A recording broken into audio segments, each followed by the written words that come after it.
달까? 오늘 주제 들어가기 전에 다들 SF 좋아하세요? SF 영화?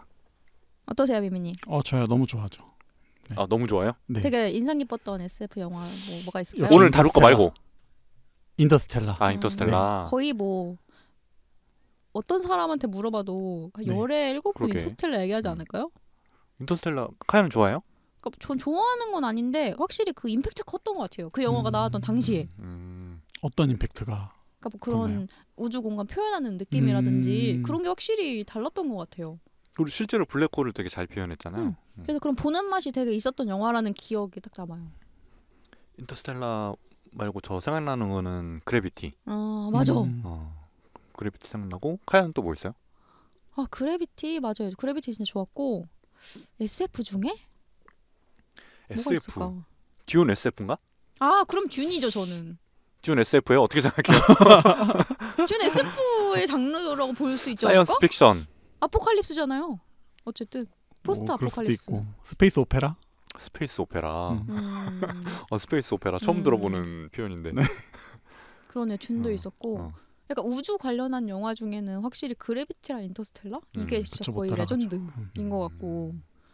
그리고 그 오늘 다룰 영화 얘기를 해야 될 것 같은데, 그러니까 저희가 미미를 이제 초대하기로 해놓고 그럼 뭘 얘기해 볼까 생각하다가 SF 영화 각자 좋아하는 거 좀 몇 개씩 꼽아서 얘기해 보면 좋지 않을까 해서 제가 미미랑 얘기를 해봤어요. 네. 근데 둘 다 그냥 콘택트인 거예요. 그래서 이럴 거면 그냥 콘택트를 하는 게 좋지 않을까. 그래서 카야한테 물어봤더니 다 정해놓고 말했잖아요. 그쵸, 그랬죠. 어떻게 내가 거기서 싫은데요? 라고 할 수 있겠어요. 그래서 싫은데요 안 했죠 결국에. 다수결의 그래서- 압박이라는 게 있어. 다수결의 아빠. 그래서 콘택트를 다루기로 했고요. 네. 콘택트는 이제 드니 빌레브 감독의 작품인데, 드니 빌레브 감독은 카야가 그 제일 좋아하는 듄을 그쵸. 연출한 감독님이시고, 근데 이 콘택트를 연출할 때만 해도 그렇게 유명한 감독님이 아니었어요. 그 전에는 불어로 된 영화들 몇 개를 연출하셨고, 뭐 그을린 사랑이라던가, 또 그 저게 있구나, 시카리오가 있구나. 시카리오 너무 재밌었고. 아무튼 콘택트는 드니 빌레브 감독의 작품이고, 이 콘택트의 줄거리에 대해서 미미가 얘기를 한번 해주는 건 어때요? 네. 제가 정리를 해왔거든요. 먼저 이제 스포일러가 포함되어 있으니까 보지 않으신 분들은 멈추고 영화를 2번 정도 보시고 오시면 좋을 것 이 같습니다. 영화는 스포일러 빼면 얘기할 수 없죠. 맞아요. 너무 없죠. 중요해가지고 앞에 얘기를 안 할 수가 없었어. 스포라고. 맞아요. 그리고 한 번 봐도 잘 안 모를 수 있어요. 와닿을 수 있으니까 저도 2번 봤거든요. 영화관에서. 전 네. 2번 봤는데 사실 이해 안 되는 부분 좀 있어요. 2번 봤는데 이번에 2번 보신 거예요? 네, 오늘 이과의 힘을 빌려서 이해해보겠다. 그런 큰일 각오로 났네. 나왔습니다. 각오까지 갔구나. 설명해 주시죠. 네, 시작해 보겠습니다. 네. 영화는 언어학자 루이스 뱅크스 박사가 딸 한나와 함께 보내는 장면으로 시작되지만 곧 한나가 어린 나이에 병으로 사망하는 슬픈 장면으로 전환됩니다. 루이즈는 대학에서 강의를 하던 중 12개의 외계 비행물체가 세계 각지에 나타났다는 뉴스 속보를 접합니다. 이어서 루이즈는 미 육군 장교 웨버 대령의 요청으로 외계인의 언어를 번역하기 위해 몬태나주로 가게 됩니다. 루이즈와 이론 물리학자 이안 도널리는 외계 비행물체 쉘 내부로 들어가 2명의 외계인을 만나게 됩니다. 이 과정에서 화이트보드를 사용해 휴먼이라는 단어를 외계인들에게 보여주며 소통을 시도합니다. 두 사람은 외계인들과 점점 더 많은 단어와 문장을 교환하며 소통을 발전시킵니다. 이 과정에서 외계인들이 사용하는 언어는 비선형적이라는 것을 알게 됩니다. 두 사람은 외계인들에게 왜 지구에 왔는가를 묻고 외계인들은 무기를 제공하다라는 모호한 답변을 줍니다. 이로 인해 각국은 외계인의 의도를 오해하고 긴장 상태에 놓이게 됩니다. 일부 군인들이 쉘 안에 폭탄을 설치하고 두 사람은 이를 모른 채 외계인들과 소통을 계속합니다. 폭발 직전에 외계인들은 루이즈와 이완을 구출하고 루이즈는 외계 문자를 이용해 시간을 초월한 통찰력을 얻게 됩니다. 루이즈는 미래의 기억을 통해 중국의 샹 장군을 설득하는 방법을 알게 되고 이를 통해 중국군의 공격을 막습니다. 12개의 외계 비행물체는 지구를 떠나고 인류는 외계 문자를 서로 공유하게 됩니다. 루이즈는 이안과의 미래를 보며 딸 한나의 죽음을 포함한 비극적인 운명을 받아들이기로 결심합니다. 영화는 루이즈가 이안과 함께 미래를 향해 나아가는 장면으로 끝납니다. 좋네요. 거의 영화 전문 블로거 같으셨어요. 맞아. 이거 약간 스피드만 좀 조절하면 영화 다 어떻게 보셨어요? 총평 해볼까요? 일단 저 먼저 얘기해보자면 영화를 한 줄로 정리한다 하면 처음과 끝의 굴레에서 벗어나는 이야기인 것 같아요. 그러니까 처음과 끝이라 하면은 뭐 이야기 같은 거의 시작과 끝일 수도 있고 사람의 어떤 탄생이나 죽음, 만남, 이별 이런 식으로 생각을 해볼 수 있는 것 같은데 그런 어떤 우리가 생각한 그 처음과 끝이라는 게 갖고 있었던 어떤 대척점이 있다는 생각을 하잖아요. 처음과 끝이라는 거는 절대 만날 수 없는 거고 그리고 처음과 끝이 여기 그 영화에서 말하는 건 사실 처음과 끝이 없다라고. 그렇죠. 그렇게까지 갈 수 있죠. 그래서 어쨌든 우리가 생각했던 그런 대척점에 있는 개념들이 사실은 그런 게 아니고 우리는 그런 굴레에서 좀 벗어나야 된다. 난 사람들의 이야기일 수도 있고요. 그렇게 받아들였어요. 왜냐하면 이 영화 시작할 때 나오는 대사가 그거거든요. 아까 미미님이 말씀해 주셨지만 그 딸 한나에 대한 이런 쫙 스토리를 보여주면서 마지막에 이제 내겐 처음과 끝이 별 의미가 없어. 네 삶 너머에도 너의 이야기는 존재하니까 라고 얘기를 해요. 그러니까 처음과 끝이라는 그런 거에 우리가 얽매여 있을 필요 없고 그냥 그 어떤 삶 자체가 가진 어떤 이야기랄까요? 그런 걸 보라는 저는 의미로 받아들였고 우리는 세상을 보통 직선으로 인식하지만 사실은 직선이 아니라 어떻게 보면 오히려 원이다. 그렇게 좀 이해를 했어요. 이건 뒤에서 더 얘기를 하겠지만 근데 그냥 이런 메시지적으로도 그렇게 이런 내용이구나 라고 인지를 했지만 그냥 돌이켜서 생각을 해보니까 이 초반에 어떤 주인공과 관련된 이야기가 풀어지면 우리는 당연히 그게 과거라고 받아들이잖아요. 이 영화를 보면서 저도 그랬거든요. 당연히 이 주인공 루이스의 옛날에 딸이 있었고 딸이 죽었구나 옛날에 이렇게 받아들였는데 사실 이게 미래 이야기잖아요. 그러니까 미래 이야기를 왜 앞에다 풀었을까라는 것 그 형식 자체가 어떤 우리가 생각하는 과거에서 미래로 이렇게 흐르는 그거를 좀 깨고 싶었던 것 같다라고 생각이 들었습니다. 그 회상되는 장면인데 사실은 그게 회상이 아니라 미래를 보여주는 거잖아요. 그게 그 이 헵타포드들의 언어를 그대로 표현한 것처럼 중간중간 뭐 과거가 들어가 있고 미래가 들어가 있고 이런 걸 얘기한 것 같아요. 맞아요. 그래서 그게 되게 신선했습니다. 메시지적으로나 형식적으로나. 네. 미미 어땠어요? 저는 이제 말씀해주신 분들을 제외하고 말하자면 영화가 이제 시작하자마자 바로 비일상으로 진입을 해서 결국은 이제 일상을 선택하면서 끝나거든요. 루이스가 이제 자유의지를 가지고 있고 미래를 인지하면서도 그럼에도 불구하고 미래를 선택하는 일상으로 끝나는데 이번에 세 번째 볼 때는 그 어떤 진행 형식 자체가 되게 흥미로웠어요. 그리고 특별히 이제 외계인의 침공, 그러니까 방문이 있었는데 저는 재밌었던 게 그 다음 날에 강의를 하러 가잖아요. 루이스가 그 부분이 좀 루이스 전 좀 이상한 사람 같다고 생각했어요. 처음에. 정상은 아니야. 그러니까 정상은 아니야. 그 사회생활을 그렇게 막 잘하는 사람이 아니라는 생각 들더라고요. 네, 그렇게 봤습니다. 그 저는 처음 보고 한 7, 8년 지났나요?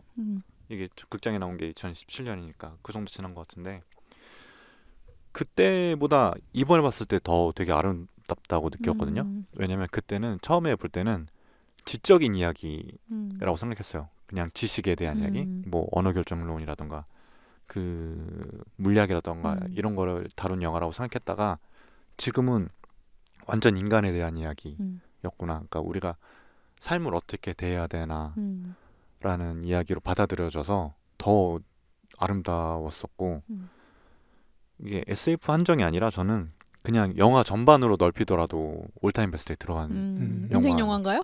아 그쵸. 인생 영화죠. 인생 영화에 추가됐네요. 네, 컨택트. 맞아요.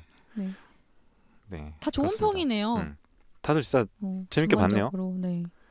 그 이 영화에 이제 크게 두 가지 학문이 나오잖아요. 언어학이랑 이론 물리학자. 뭐 이렇게 두 축이 있는데 저는 큰 축이 언어학이고 그리고 생각보다 영화에서 잘 다뤄지지 않았던 건 이론 물리학이었었거든요. 근데 하필 또 미미가 좀 비슷한 공부를 했었잖아요. 그렇죠. 뭐였었죠? 저는 이론 입자 물리학이라는 거를 공부했습니다. 아 그게 어떻게 달라요? 입자 물리학이랑 이론 물리학이랑? 그러니까 이론 물리학이라는 거는 더 큰 틀이고 네. 입자 물리학 하면 조금 더 그 안에서 세부 전공이 들어가는 거고요. 뭐 원자 이런 거에 대한 내용인가요? 그렇죠. 이제 쉽게 말하면 이제 입자 물리학이라는 거는 우주가 이제 레고로 이루어져 있다고 치면 제일 기본이 되는 레고가 뭐고 그게 이제 다른 기본 레고들이랑 어떻게 상호작용을 하는지를 공부하는 학문이에요. 조금 있어 보이게 말하자면 이제 들으시는 분들을 위해서 양자역학과 특수 상대성 이론을 결합한 표준 모형과 그 확장 모델을 다루는 학문입니다. 죄송한데 저희가 양자역학에 대해서 잘 몰라요. 어쨌든 우주가 뭘로 이루어졌느냐, 맞습니다. 인간은 뭘로 이루어져 있느냐, 그렇죠. 이렇게 이런 거 다루는 거잖아요. 네. 그 가장 작은 개념부터 시작해가지고 네. 그게 가장 작은 개념이 뭐죠? 물질을 이루는? 현재 실험적으로 밝혀진 거는 이제 쿼크가 가장 기본되는. 그래요? 근데 최근에 제가 그 관련 뉴스 본 것 같은데 이 쿼크 뭐 안에 결합이 네. 예상했던 거랑 뭐 다른 결합이 나타나가지고. 그건 기사를 제가 봐야지 알겠는데 그래요? 아마 쿼크의 내부 구조까지는 아닐 거고. 네. 네, 그거는 네. 죄송합니다. 근데 잘 모르는데. 공부를 안 한 지 좀 됐잖아요. 좀 됐죠. 근데 아직도 관심을 갖고 봐요? 관심을 갖고 이제 어떤 이제 동향 같은 거는 파악을 하고 있고 그중에 이제 흥미로운 논문이 나오면은 이제 GPT 도움을 받아서 읽기도 하고. GPT의 도움을 받아요? 네. 그 힉스? 네네. 그게 어떻게 보면 미미가 공부했던 분야에서 나온 연구 결과인가요? 그렇죠. 제가 석사 논문도 이제 힉스 입자로 썼고. 네. 힉스는 뭐예요? 힉스는 이제 말씀드렸던 이제 기본적인 입자 중에 하나고, 이 힉스도 이제 전자가 공간에 있으면 전기장이 펼쳐지잖아요. 힉스도 이제 공간에 있으면 힉스장이라는 게 펼쳐져요. 힉스 때문에. 그럼 이제 이 힉스와 기본 입자들이 상호작용하면서 질량을 얻습니다. 네, 그러니까 만물의 질량을 부여하는 입자라고 보시면 될 것 같아요. 어렵네요. 만물의 질량을 부여하는 입자. 네. 카야 뭐 이런 물량 궁금한 거 있다면서요? 제가 아까 물어본 질문 수준 보셨잖아요. 사람은 뭘로 이루어져 있나? 가장 작은 물질이 뭔가요? 막 이런 거 물어보잖아요 지금. 근데 저는 이 입자 물리학 자체에 대해 어떤 질문을 한다기보다는, 왜냐면 그거에 대한 지식이 없어요. 영화를 기반으로 하고 싶은데, 이 영화에 처음에 외계인이 이제 등장을 하니까 그 대령이 와가지고 루이스를 데려가면서 이론 물리학자인 이안을 같이 데려왔잖아요. 그 둘이 이제 같이 해결하라고. 근데 이제 가는 그 헬기 안에선가 막 얘기를 하는데 그런 얘기예요. 언어가 이제 사고를 지배한다 막 이런 내용이 있었는데 이거에 대해 이안이 약간 시큰둥한 느낌이 있거든요. 그 이론 물리학을 공부한 네. 미미의 생각은 어떤가요? 저의 생각이요? 네. 저는 이제 제 입장은 뭐 지배한다고까지는 말할 수 없고 영향은 충분히 주고 있지 않나. 그러면 다른 언어를 배우면 사고 자체도 그 언어에 따라서 약간 변하게 된다. 이런 거에 대해서는 어떻게 생각하세요? 변하게 되고 이제 많이 드는 예들이 있잖아요. 그러니까 새로운 언어나 아니면 다른 언어를 배우면 저는 그렇게 생각해요. 인지의 해상도가 높아진다. 예를 들면 우리나라 한국어를 예를 들면 눈을 가리키는 단어가 되게 많아요. 그래서 제가 좀 적어왔는데 눈? 눈, 내리는 눈이요? 눈이요. 내리는 눈. 눈이 있고 네네네. 뭐 가랑눈이라는 단어, 가루눈, 눈보라, 싸랑눈, 진눈깨비, 한방눈, 이거를 한국인들은 다 구분을 한다는 거죠. 이제 그래서 한국어 화자는 이제 눈에 대한 어휘가 부족한 다른 언어를 쓰는 화자보다 눈에 대한 인지의 해상도가 높다. 볼 수 있는 근데 거죠. 이제 여러 언어를 알게 되면 이제 그런 것들이 다 각 언어마다 특징이 있을 테니까 그래서 해상도가 높아진다고 표현하는 건가요? 그렇죠. 그리고 꼭 여기서 이제 언어라는 건 꼭 외국어가 아니더라도 특정 전공에 들어가서 세부 전공의 단어들을 배우게 되면 또 이제 해상도가 높아지는 거죠. 세상을 보는. 근데 또 그 언어 결정론은 또 조금 다른 이야기잖아요. 영화에서 말하는 네. 결정론.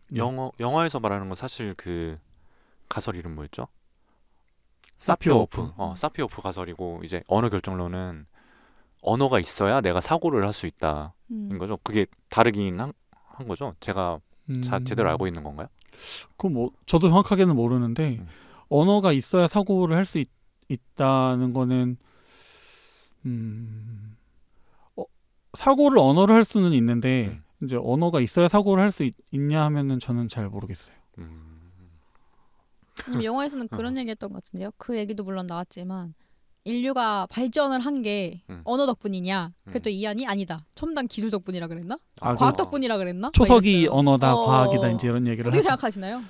저는 이제 근데 지금 뭘로 나와 계신 거예요? 그러게요. 국가대표요. 청문회 나와 있는 것 같은 느낌이 죄송한데 드는데 문과여가지고 저는 둘 다 아니고 수학이라고 생각을 하고요. 과학 수학 아닌가요? 과학도 수학이고 언어도 수학이죠. 결국은 맞아. 기호학이기 때문에 네. 모든 언어는 숫자로 바꿀 수 있고 그쵸. 그리고 그거를 연산해서 만들어낸 게 사실은 디지털. 인공지능이고 그리고 디지털 자체가 그런 거기도 하고 그렇죠. 모든 신호를 이제 수학으로 바꾼 거니까요. 네. 명언을 남겨주셨네요. 그래서 사실은 수학이다.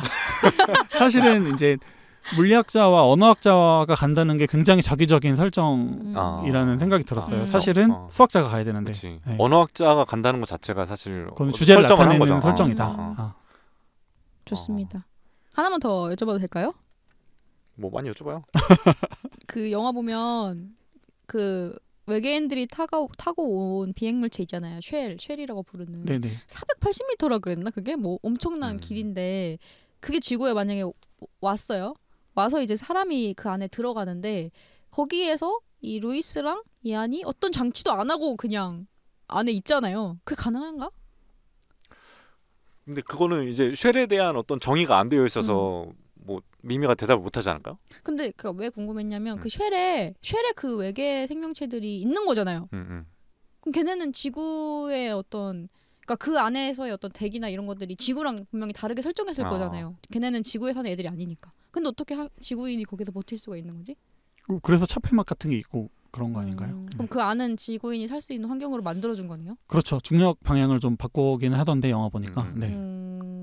근데 좀 그게 신기하더라고요. 생각해보면 물리학자나 여기서 언어학자가 갔지만 그들이 도착하기 전에 군인들이 이미 그러니까. 세팅을 해놨어. 어떻게 발견한 거야 그거는? 어떻게 시도했을까? 수학자도 아니고 물리학자도 아니고 군인이다. 역시 그 어떤 상사의 압박? 어떤 권위자의 압력이 있어야 돼요. 미국은 어떻게 보면 그 군비에 엄청난 투자를 하고 있잖아요. 그럼 그 순으로 갔나 보다. 투자 비용이 높은 순으로. 자본주의. 가장 강한 건 자본주의다. 네, 알겠습니다. 그럼 넘어가 볼게요. 네. 이 영화의 메시지는 각자 뭐라고 생각했어요? 제가 먼저 얘기할까요? 네. 제가 느낀 이 영화의 메시지는 원형적 사고.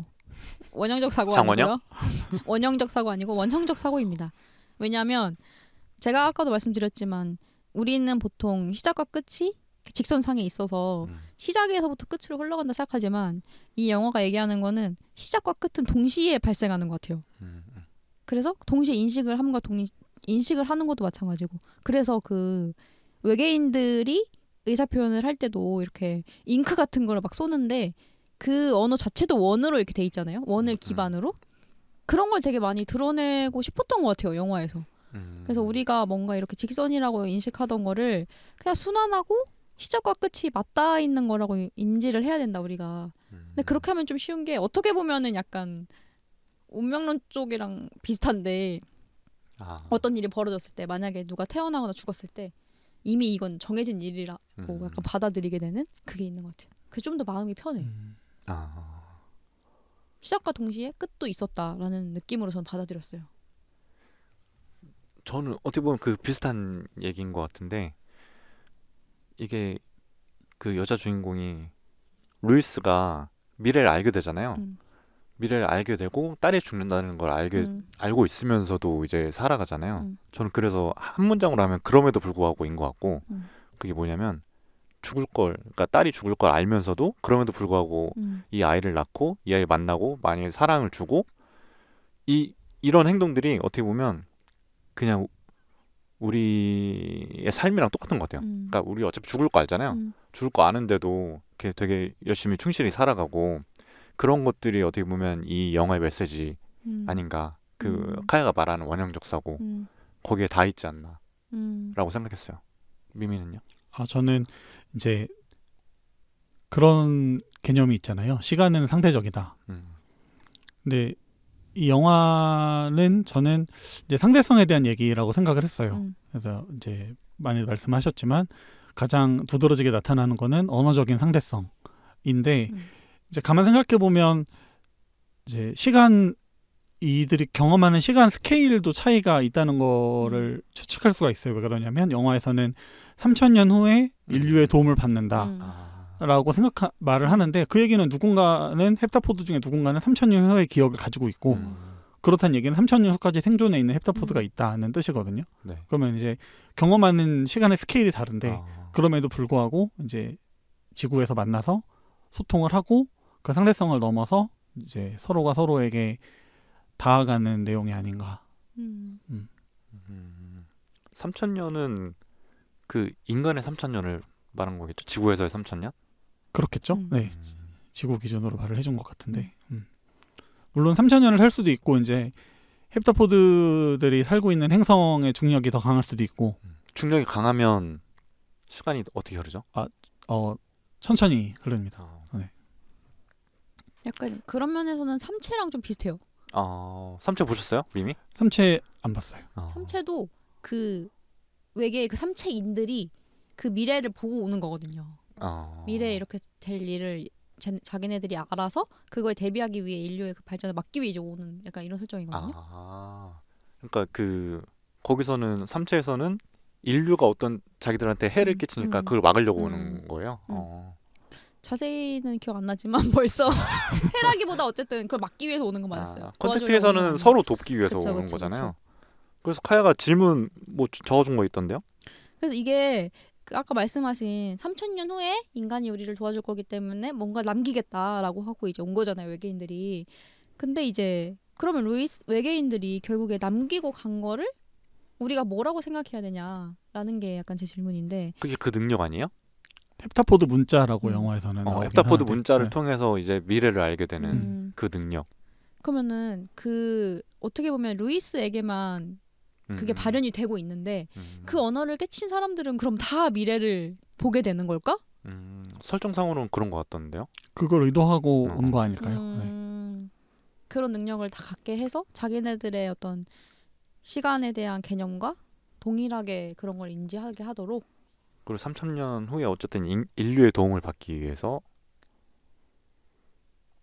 내가 도움을 받아야 되니까 우리도 도움을 줄게 뭐 이런 건가? 근데 다들 루이스처럼 그렇게 살지는 못할 것 같아요. 만약에 그게 현실이 되면 이안하고 이혼했잖아요. 결국 미래에서도. 그치. 이안은 받아들이지 못한 거죠. 그치. 미래에 이렇게 딸이 죽을 걸 알면서 왜 애를 낳겠다고 했냐라는 입장일 거잖아요. 생략돼 있지만. 근데 어떻게 보면 이안은 실제로 그 보지는 못한 거잖아요. 그치. 그러니까 그 루이스를 통해서 들은 거고. 그래서 좀 많이 달랐을 것 같기도 한데요. 근데 생각해보니까 이안도 그럼 그 언어를 이해했으면 미래를 볼 수 있었을 거 아닐까? 나중에 알게 되었을 뿐이지? 이해했나? 그렇지 않을까요? 이안은 이해 못하지 않았을까요? 근데 같이 연구를 했으니까 같이 일단. 언어 연구를 했잖아. 근데 못했네? 물리학자가 졌네. 그러니까 약간 느린 거죠. 확실히 문과 쪽이 이해도면에서 좀 빨랐다. 그러니까 감성적으로 와닿는 그런 게 있잖아요. 감성적으로 뭔가. 지금 다수결로 하는 거잖아. 근데 저도 고등학교는 이과였거든요. 그건 좀 애매하네. 다수결 들어드리기가. 그 애들이랑 맥스는 전혀 이과 같지가 않지 왜? 저도 아닌 것 같아요. 잘 안 맞았어요. 그러니까 이게 어떤 본인이 본성적으로 추구하는 약간 그런 게 있는 것 같아요. 수학에 대한 거부랄까? 본성적인. 근데 좀 다른 얘기인데 최근에 정승재 이제 선생님이 침착맨 유튜브에 나와서 미분을 설명했거든요. 근데 진짜 재밌더라고요. 그래서 공부하고 싶다는 생각이 들었어요. 미분을 할 줄 알긴 하지만. 구몬하세요. 그래서 진짜 뭐 찾아보고 있어. 구몬에서 미분도 가르쳐줘요? 있지 않을까? 성인 수학. 성인 수학 있겠지. 있어요. 그래서 재밌어 보여서 해보세요. 새로운 취미로 해볼까. 또 카페 가가지고 음악 들으면서 그거 풀고 있을 거죠.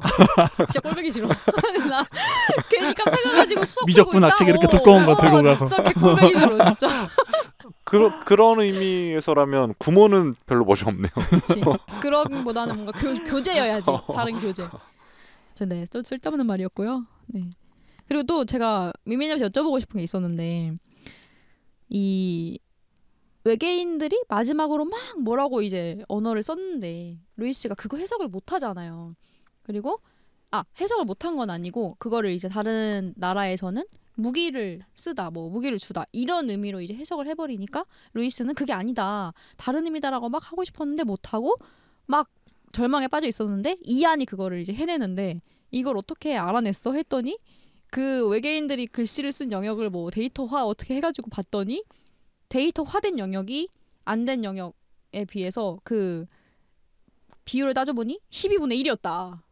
그래 근데 12분의 1이 뭐 순환소수로 하면 어쩌고 저쩌고 이게 그래서 왜 뭔 소리냐? 그래서 왜 화학 갑자기? 그러니까 저 이게 이해가 좀 안 됐는데 이게 어떻게 흘러가는 미미 사고인가요? 이해했어요?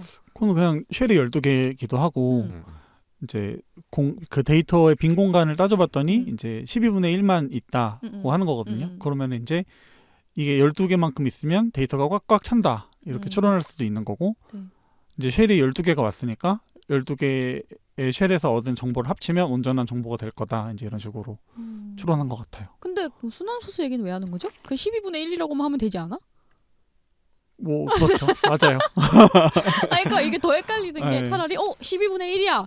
그러면은 나머지 12분의 11을 넣으면 하나가 된다. 그 감독님이 문과지 않아요? 있어 보이게 순환소수. 이렇게 해줘야지 갑자기 막 중간에 순환소수라면 1.몇몇 이렇게 하니까 이해가 안 되는 거예요. 막 거기에. 아니면 적어도 그 번역하신 분은 진짜 문과일 테니까. 명확하게 못 풀어준 거네. 그러니까 들리는 대로 해준 거네 거기는. 그렇지. 그래가지고 근데 저랑 비슷한 분들 좀 있었던 것 같은 게 뒤에 전개가 약간 뜬금없다 이런 분들이 좀 있더라고요. 근데 저도 이 영화의 어떤 전개로 생각하면 뒷부분은 사실 그렇게 막 치밀하다고 생각되진 않아. 그러니까 온 것까진 좋았지 12개가. 근데 그 12개가 이제 떠나가는 과정에서 너무 뒤에가 약간 이렇게 막 갑자기 막 이렇게 포장한 느낌이 들었어요. 그리고 그 갑자기 생장군이랑 뭐 통화하고 뭐 이런 장면. 그 통화하는 것도 좀 어이없는 게 그냥 갑자기 전화기 하나 훔쳐나간다는데 그리고 갑자기 뭐 그 생장군의 죽은 아내의 유언을 말함으로써 그 사람의 마음을 돌렸다는데 난 그것도 그냥 뭐 그 얘기 했다고 마음을 돌려. 근데 저는 그 중국어 하는 게 너무 어색하게 그래서 그거 그냥 더빙이라도 하지. 그러니까 이게 후반부는 약간 흐린 눈을 해야 되는 면이 없지 않아 있어. 앞까지 너무 막 좋았다가 뒤에 갑자기 이렇게 모든 게 잘 돼. 저는 그 설정도 좀 그렇긴 했어요. 언어학자라고 해서 많은 언어를 알고 있다. 그러니까 언어학자는 사실 그런 역할을 하는 게 그치, 아니잖아요. 그치. 뭐 언어의 구조라든가 이런 걸 보는 그치. 사람들인데. 그래가지고 약간 거기가 조금 아쉬웠지만 전반적으로는 네, 좋았다. 그리고 오늘 미미가 이제 과학자 대표로 나왔으니까 영화 이 컨택트에서 시작하는 과학 네, 이야기들을 좋아요. 해보면 좋을 것 같아요. 미미가 되게 많이 써줬어요. 좋아요. 뭐부터 해볼까요? 제가 정하는 건가요? 네. 저는 이제 과학 얘기는 아닌데 두 분한테 그게 궁금했어요. 그 헵타포드한테도 종교나 사후 세계가 있을까? 그런 세계관을 그런 어떤 시간에 대한 인지를 가지고 있는 존재도 종교나 사후 세계를 믿을까? 전 없을 것 같아요. 없을 것 같다. 사후 세계랑 종교가 있는 이유 자체는 우리가 미래 알 수 없다고 생각하는 거라서 있다고 생각해요. 근데 미래를 모르는 건 마찬가지 아닌가요? 내가 죽고 난 이후의 미래는 헵타포드도 모르잖아요. 왜냐면 가지고 있는 건 내 인생의 기억일 뿐이니까. 그럼 그냥 불확실성이 적어서. 근데 그것도 있는 것 같아. 우리는 대체적으로 죽음이라는 게 안 좋다고 생각하잖아요. 그러니까 죽음이라는 게 부정적인 인식을 어쨌든 대체적으로 주잖아요. 근데 헵타포드는 그렇게 받아들인다고 생각하지 않거든요. 그냥 당연한 거? 그러니까 내가 몇 살에 어떻게 죽든 그거는 뭐 바꾸려고 해서도 안 되고 그냥 일어나는 일이고라는 생각이 들어요. 그래서 어떻게 보면 그런 사후세계 이런 것도 부정적인 죽음에서 조금 더 좋은데 막 천국 막 이런 더 좋은 세계로 간다 해서 출발하는 것 같아서 그러려는 약간 의지가 없지 그러니까 뭐 욕구가 없지 않을까? 욕구가 없을 것이다. 감정도 조금 없을 거라고 보시나요? 감정. 네. 헵타포드 자체가. 네네. 감정. 감정을 드러내는 장면이 있었나?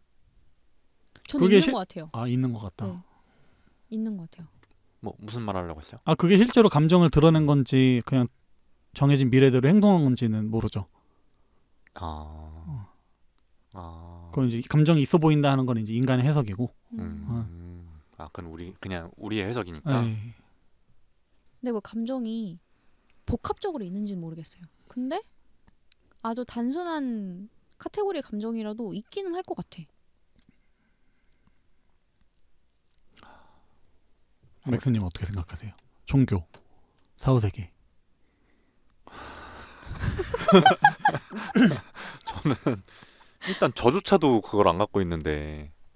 사후세계 안 믿어요? 네, 사후세계 없고, 그리고 종교도 그냥 우리가 어딘가에 의지하기 위해서 만들어낸 거라고 생각을 하거든요. 자기 생각이니까.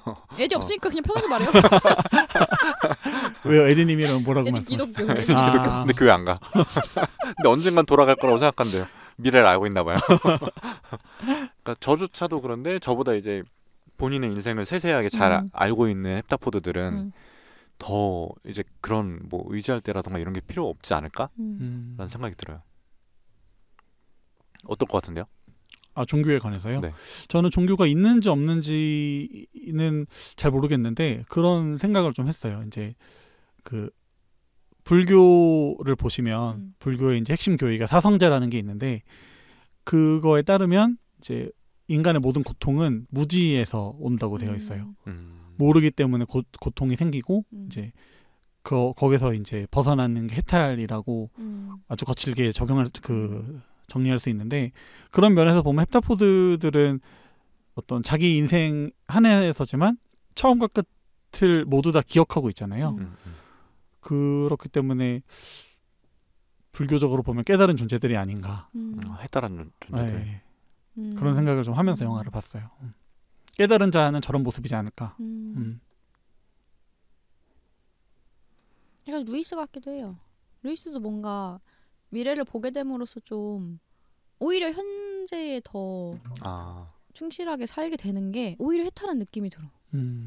그리고 그 처음에는 아까 말한 것처럼 사회성이 없어 보였는데 오히려 그 헵타포드의 언어를 이해하고 그 자기 딸의 이야기를 알게 되면서부터 더 뭔가 그 인간성이 보이더라고요. 그렇게 좀 변해가는 모습도 보여줬던 것 같아요.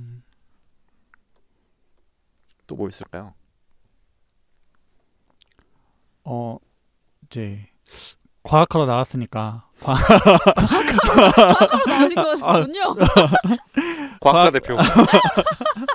과학 얘기를 아주 잠깐 하자면 네. 또 저 무슨 생각을 했냐면 이제 그래서 결국은 시간이 뭐냐는 질문을 했는데 이게 되게 어떻게 보면 너무 상식적인 질문일 수도 있다는 생각을 하긴 했는데 그래서 좀 다른 관점에서 시간이 뭐냐라는 질문에 대해서 답이라기보다 생각을 좀 해왔는데 예를 들면 시간은 좀 이상해요. 뭐가 이상하냐면 방향성이 있는 것처럼 보여요. 시간이 일단 존재하나요? 시간이 존재하는지 존재하지 않는지는 중요하지 않아요. 왜냐면은 모두 우리가 그거를 느끼고 있기 때문에 이미. 근데 사실은 그게 특별한 질문이기도 하고 아니기도 한 게 공간은 그러면 실제하느냐? 공간이 뭐냐면 마찬가지로 답을 못 해요. 공간은 비교적 명확해 보이지 않아요? 그럼 눈에 이제 보이니까? 시간도 우리가 명확하게 느끼고 있고 측정할 수 있죠. 근데 그건 시계를 보는 거 아니에요? 시계를 볼 수도 있고 요즘은 이제 뭐 원자 사이에서 왔다 갔다 하는 빛이 몇 번 왔다 갔다 하냐를 볼 수도 있고 아니면은 진공에서 아니면 물이 얼마나 빨리 식느냐 이런 걸로 볼 수도 있고. 근데 저는 그건 어떻게 보면 시간의 흐름을 볼 수 있는 거고 그 시간이라는 거, 그러니까 뭐 과거, 현재, 미래 이거는 사실 눈에 보이지 않잖아요. 그렇죠. 눈에 보이지 않죠. 그래서 이거 존재한다고 해야 되나? 그러니까 우리 인식 속엔 다 있지만 존재하지 않는 것 같기도 하거든요. 어떻게 보면 종교 같기도 하고 종교처럼. 근데 그걸 존재하느냐 존재하지 않느냐를 따지기에는 그러면 과거가 없냐 하면 또 그렇지도 않아요. 왜냐하면 지금 만약에 모든 정보는 물리학에 따르면 빛의 속도를 넘어서 전달될 수 없거든요. 그러면 만약에 지금 우리가 대화하고 있는 게 지금 대화하는 순간 과거가 돼서 사라진다는 말씀을 하시는 거잖아요. 네네. 하지만 지금 우리가 만약에 2광년 넘어 있는 아니면 뭐 한 30광년 넘어에 있는 행성에서 지구를 관측한다. 그럼 30년 후에 지금 이 장면을 볼 수 있게 되겠죠. 그러면 또, 어떻게 보면 존재하는 거이기도 하다. 네네. 보는 거에 따라 다르죠. 근데 이게 사실은 시간의 방향이 있다는 게 되게 재밌는 사실이에요. 그리고 이제 좀 단어를 그러니까 문자를 몇 개만 던지고 가자면 인터스텔라가 재밌었던 이유는 그거 블랙홀의 사건의 지평선 내부로 들어가면 시간과 공간의 지향성이 바뀌어요. 거기서부터는 공간의 방향성이 생기고 시간은 왔다 갔다 할 수 있는 가능성이 생기기도 하고 그리고 시간과 관련해서 좀 뜬금없지만 반물질이라는 단어 아세요? 네, 들어는 봤어요. 반물질. 그 이제 물질과 만나면 에너지로 바뀌는 이제 물질이 있는데 이제 쉽게 말하면은 이제 모든 게 반대인 물질이라고 보시면 될 것 같아요. 근데 이제 그런 질문을 할 수 있죠. 우주는 왜 반물질로 이루어져 있지 않고 물질로 이루어져 있는가? 왜냐면 우주가 균일하다면 한 점에서 시작했다면 물질과 반물질이 같은 양만큼 존재해야 되는 게 아닌가? 그러면 왜 우리는 반물질이 안 보이고 온통 물질로만 된 우주에 살고 있느냐에 대한 이제 생각할 거리가 많이 있는데 이게 의외로 시간의 방향성이랑 관련이 있어요. 그래서 이제 시간의 제가 계속 방향성을 강조하는 건 시간이 거꾸로 흘러가는 일은 지금 우주에서 발생하지 않아요. 왜냐면 식어버린 커피가 다시 따뜻해지거나 아니면 우주가 갑자기 수축한다거나 이런 일이 벌어지지 않는데 이거는 일종의 대칭성이 깨져 있는 거거든요. 물리학적으로 말하면. 근데 이게 시간의 대칭성이 깨져 있기 때문에 물질보다 반물질이 더 많은 결과가 발생하게 돼요. 그 미미는 테넷 봤나요? 테넷 봤죠. 테넷 어땠어요?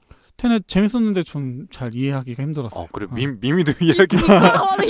그냥 받아들이는 거지. 미미도 이야기하기 힘든 거면은 보지 말아야겠다. 안 봤어요? 나 안 봤어.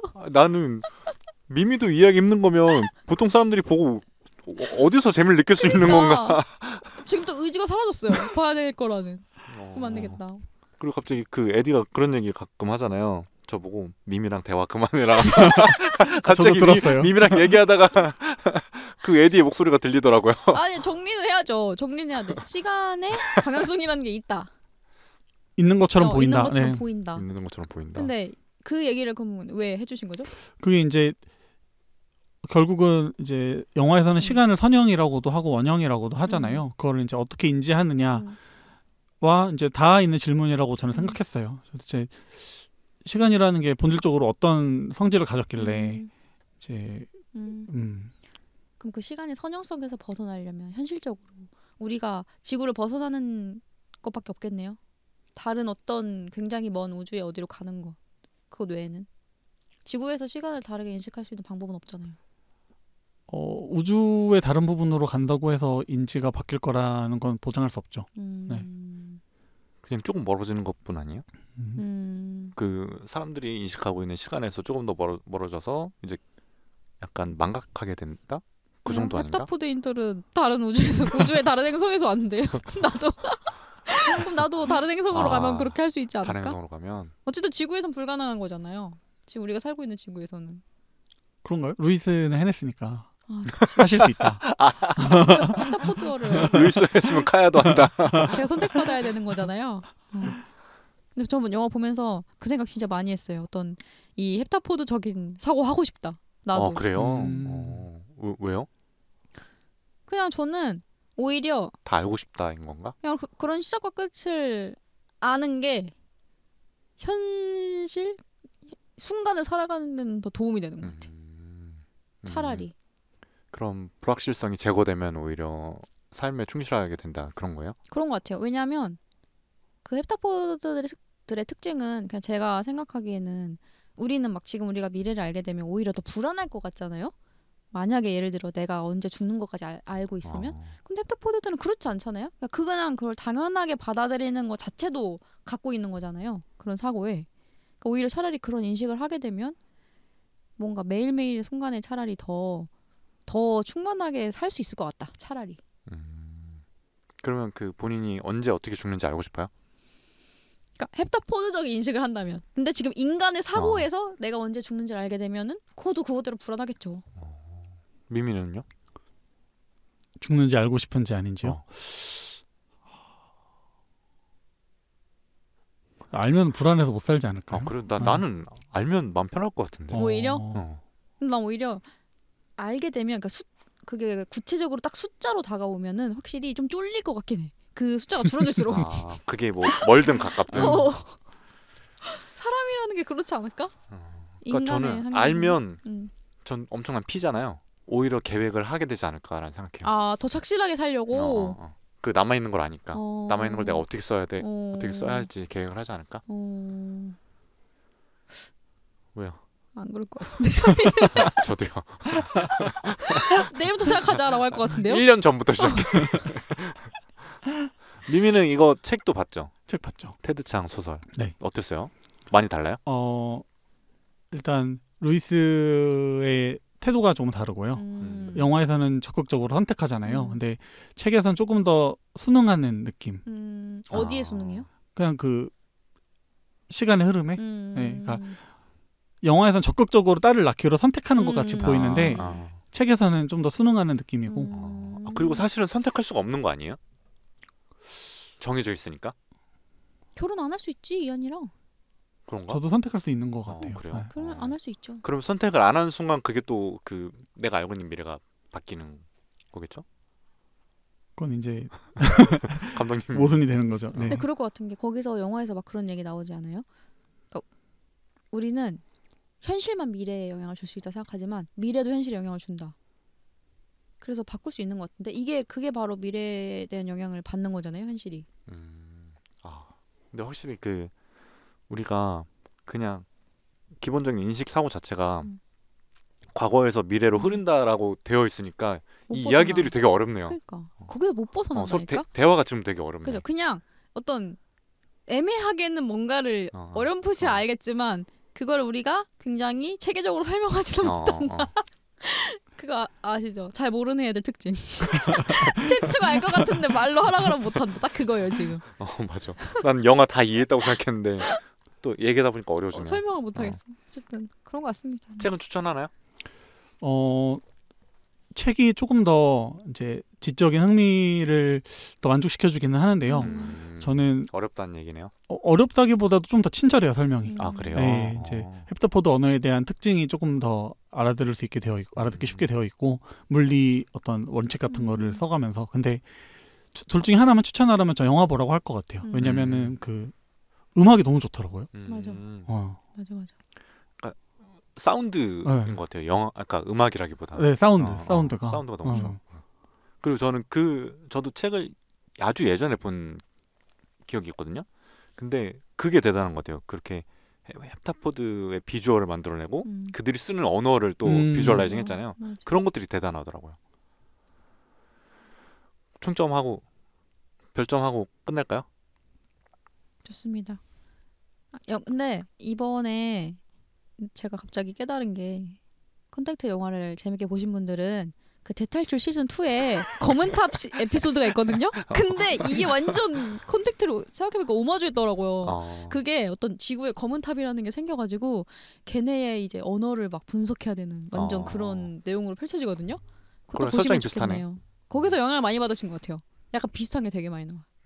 그렇습니다. 그래서 별 몇 개인데요? 저는 4개요. 4개? 하나 빠졌네. 근데 그래도 카야 입장에서 많이 준 거잖아요. 그러게요. 제가 이 영화 지금 2번째 본 거니까 처음 봤을 때 별점 몇 점 줬는지도 봤더니 4개였더라고요. 다시 봐도 저는 4개 유지. 미미는요? 저는 5점 줬더라고요. 5점? 다시 봐도 5점. 인생 영화시네요? 그렇습니다. 저도 별 5개. 인생 영화. 저 인생 영화니까. 인생 영화니까. 둘의 인생 영화를 다뤄서 되게 뜻깊네요. 네, 오늘. 뭐 오늘 또 그런 생각이 들었어요. 저희가 맨날 미미랑 저는 대화를 종종 하잖아요. 뭐 카톡으로든 뭘로든. 그때는 인식을 못했는데 카야가 껴있는 상태에서 대화를 하다 보니까 우리의 대화가 사람들과 같이 할 수 있는 대화는 아닐 수도 있겠다. 그럼 누구랑 같이 할 수 있는 건가요? 둘이서 막 에디가 했던 말이 자꾸 떠올라요. 둘이 대화 줄여라. 그냥 좀 큰 세계를 보세요. 너무 좁게 보지 마시고 세상을 봐야 된다. 우리는. 네, 알겠습니다. 즐거웠습니다. 영화 이거 방송 준비하면서 제가 좀 이런저런 생각이 많았거든요. 그래서 안 물어보실 것 같아서. 뭔데요? 아니 소감을. 네. 어떻게 아셨어요? 저 하려고 있었는데. 어떤데요? 좀 길게 해도 되나요? 네네. 네. 이제 아까도 말씀드렸지만 시간은 상대적이다라고 하잖아요. 근데 그거는 이제 상식에 가까운 개념이 된 것 같아요. 그래서 이제 상대론에 따르면 이제 저의 시간과 두 분의 시간은 비슷할 수는 있을지언정 절대 같을 수는 없을 거예요. 근데 거기에 더해서 영화는 시간을 선형이라고도 하고 또 원형이라고도 주장을 하는데 저한테는 이게 시간에 대한 인지도 상대적일 수 있다고 주장하는 것처럼 들렸어요. 근데 이런 어떤 상대성이나 개념, 상식에 치여서 잊어버리면 안 되는 사실이 하나 있어요. 뭐냐면 바로 내가 경험하는 나의 시간은 절대적이다라는 거예요. 그러니까 나의 시간은 되돌릴 수도 없고 잡아 늘릴 수도 없고 뭐 그렇다고 건너뛸 수도 없어요. 이제 근데 그거를 순서대로 기억하건 미래를 먼저 기억하고 있건 내가 게임을 하건 뭐 수술을 받건 영화를 보건 방송을 듣건 이제 나한테 주어진 사람마다 다르겠지만 100년 남짓한 시간을 오로지 견뎌야 된다는 거예요. 왜 그러냐면 물리적으로 나와 나의 상대 속도가 항상 0이기 때문이에요. 나와 나의 상대 속도? 네, 나와 나의 상대 속도. 나는 같은 사람 말하는 거죠. 네. 나는 하나인데 어떻게 상대 속도가 있을 수 있어? 나와 나의 상대 속도. 네. 그러니까 언제나 상대 속도는 0이고 시간은 절대적이 되는 거죠. 그래서 현대 물리학에 따르면 개인은 이토록 고독한 존재예요.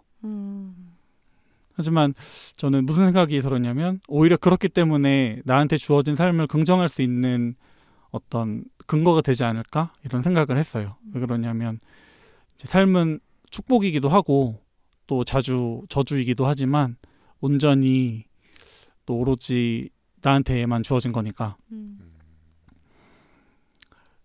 영화 이제 방송을 준비하면서 이 영화를 보고 우리 방송을 들으시는 분들이 그런 면에서 조금이라도 위로를 받으셨으면 좋겠다. 그런 생각을 많이 할 수 있었어요. 불러주셔서 감사합니다. 약간 정정할게요. 에디의 대체라기보다는 한 단계 위에 계시고 굉장히 진정성이 느껴졌어요. 지금. 정말요? 다행이네요. 호흡이 단어와 단어 사이에 호흡에서 그리고 말씀하신 거 다시 좀 잘 들어볼게요. 어떤 뜻인지 다시 좀 이해를 해봐야 될 것 같아요. 3번 정도 이제 들어봐야 네. 우리가 네. 우리는 이해를 할 수 있을 거예요. 네. 근데 어떤 뜻인지 또 어렴풋이 와닿았다. 다행이네요. 영화 본 거랑 비슷해요. 정확하게 이해 못했지만 뭔 느낌인지 느끼긴 알아. 했다. 뭔지 알아. 좋네요. 너무 감사합니다. 좋네요. 잘 준비해 나와주셔서 주셔서. 감사해요. 몸도 안 좋은데. 또 불러주세요. 언제든지. 에디 여행 가면은 또 에디 여행 자주 가니까. 아니 다음 준비하고 콘텐츠 있겠습니다. 할 때, 또 나오시면 좋겠네요. 네, 고생하셨습니다. 감사합니다. 네.